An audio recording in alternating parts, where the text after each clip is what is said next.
जनता party Jammu south जिला Jammu south के पदाधिकारियों के साथ माननीय लोकप्रिय विधायक की उपस्थिति में आज एड्रेस करने का मौका मिल रहा है। आप सब लोग जानते हैं कि मोदी जी भारत के सबसे लंबे समय तक सर्व करने वाले इलेक्टेड प्राइम मिनिस्टर कुछ दिन पहले ही बने। मैं भाजपा परिवार की तरफ से पूरे देशवासियों को और विदेशों में भी रह रहे जो देशवासी उनको भी बहुत बहुत बधाई देना चाहूँगा कि भारतीय जनता पार्टी के प्रधानमंत्री ने आज तमाम रिकॉर्ड भारत की लोकतांत्रिक इतिहास में तोड़ दिए। नेहरू जी जो प्रथम प्रधानमंत्री रहे उनके कार्यकाल को भी सरपास वो कर गए। इसीलिए पूरा देश और विदेशों में रहने वाले भारतीय बहुत बहुत बधाई के पात्र हैं। और इसी अवसर पर आज पार्टी ने तय किया कि पिछला एक दशक और एक दशक में 2 वर्ष और आप मिला दें, यानी पिछले 12 साल किस तरीके से बेमिसाल रहे हैं उसके बारे में जनता को न केवल अवगत करवाया जाए बल्कि आगे भी किस तरीके से पार्टी इसी जन कल्याण के प्रति अपनी प्रतिबद्धता दिखाती रहेगी उस पर भी थोड़ी चर्चा करनी चाहिए। पिछले 12 साल विश्वास के, विकास के और जन कल्याण के 12 साल रहे। पिछला दशक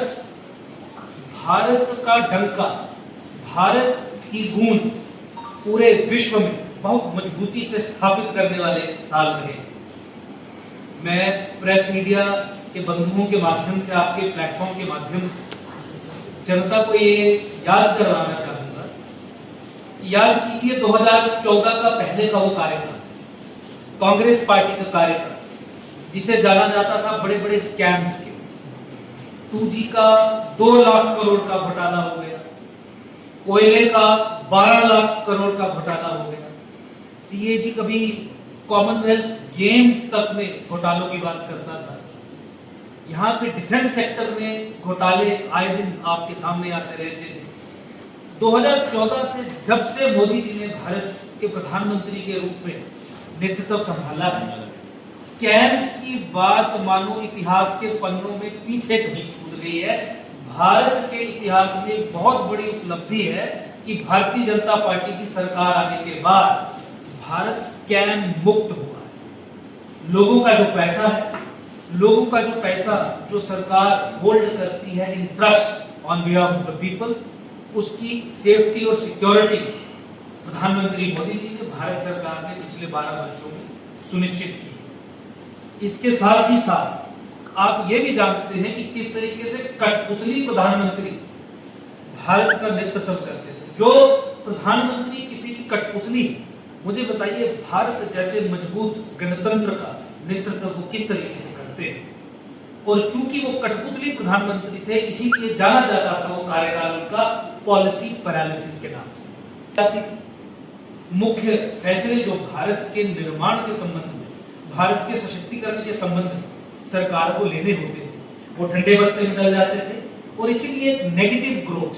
चाहे वो GDP के माध्यम से आप उसे नाप तोल लें, चाहे इन्फ्लेशन के दृष्टिकोण से उसका आकलन कर ले, नेगेटिव दिशा में ही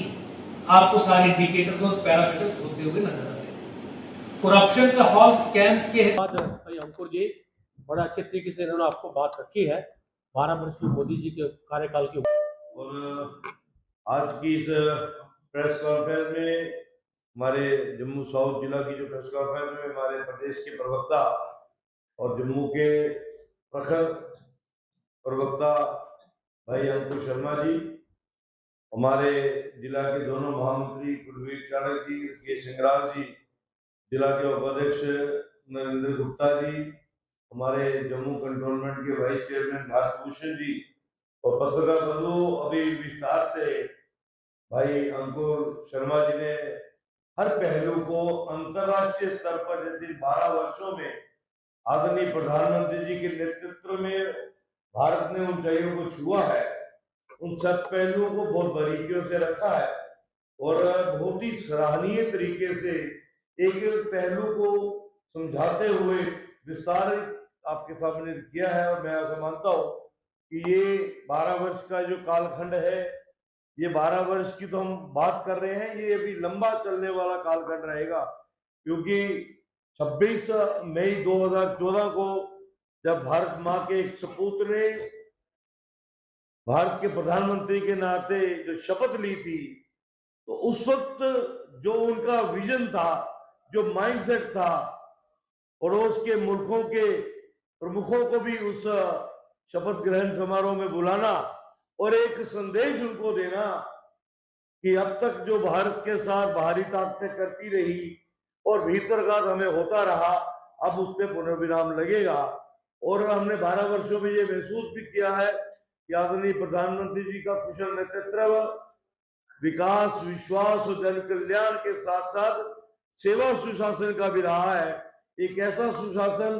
जिसमें समाज के प्रति वचनबद्धता, समाज के प्रति एक कमिटमेंट, क्योंकि लगातार तीसरी बार चुन के आना और देश का प्रधानमंत्री बनना, वो भारत जैसे लोकतंत्र में इतना आसान किसी के लिए भी नहीं रहा, ये आप सबको मालूम है। लेकिन आदरणीय प्रधानमंत्री जी की जितनी भी योजनाएं रही वो जन कल्याण की रही, और कश्मीर से लेकर कन्याकुमारी तक एक भारत श्रेष्ठ भारत की जो कल्पना है, जाति समुदाय से ऊपर उठकर कोई भी योजना जो है किसी जाति समुदाय को विशेष लाभान्वित ना हो, उसकी तरफ ध्यान देते हुए कि 140 करोड़ की आबादी में से हर नागरिक उस योजना का लाभार्थी हो, उसकी चिंता आदरणीय प्रधानमंत्री जी ने की। ऐसे योजनाओं पे अगर हम विस्तार से जाओ तो बहुत लंबा सफर तय करना पड़ेगा, क्योंकि एक लंबी एक सूची है, एक पूरी बुकलेट है जो विस्तार से बताती है कि आदरणीय प्रधानमंत्री जी की उपलब्धियां क्या रही। लेकिन मैं ऐसा मानता हूं कि 4399 दिन बिना थके हुए, बिना रुके हुए, बिना झुके हुए और बिना छुट्टी लिए हुए अगर कोई भारत माँ का सपूत देश का नेतृत्व कर सकता है, तो आने वाले दिनों के अंदर हम ये कल्पना करके चले कि हर नया दिन आदरणीय प्रधानमंत्री जी अपना ही रिकॉर्ड स्वयं तोड़ते हुए देश की सेवा करते हुए अग्रसर होंगे। और हम सब भारतीय अपने आप को गौरवान्वित महसूस करते हैं कि हम इस कालखंड में भारत के नागरिक होने के नाते, भारत के सोशल सामाजिक और राजनीतिक कार्यकर्ता होने के नाते आदरणीय जी प्रधानमंत्री द्वारा बताए गए मार्गदर्शक को आगे फॉलो करते हुए उसी मजबूत राष्ट्रवाद की विचारधारा वो आगे बढ़ा रहे हैं, जो हम सबका सौभाग्य है। मैं जम्मू साउथ जिला के अध्यक्ष और उनकी टीम का भी आभार व्यक्त करूंगा, और खास करके हमारे प्रवक्ता अंकुश शर्मा जी का, जिन्होंने बड़े विस्तार से आपके समक्ष ये सारी बातचीत की।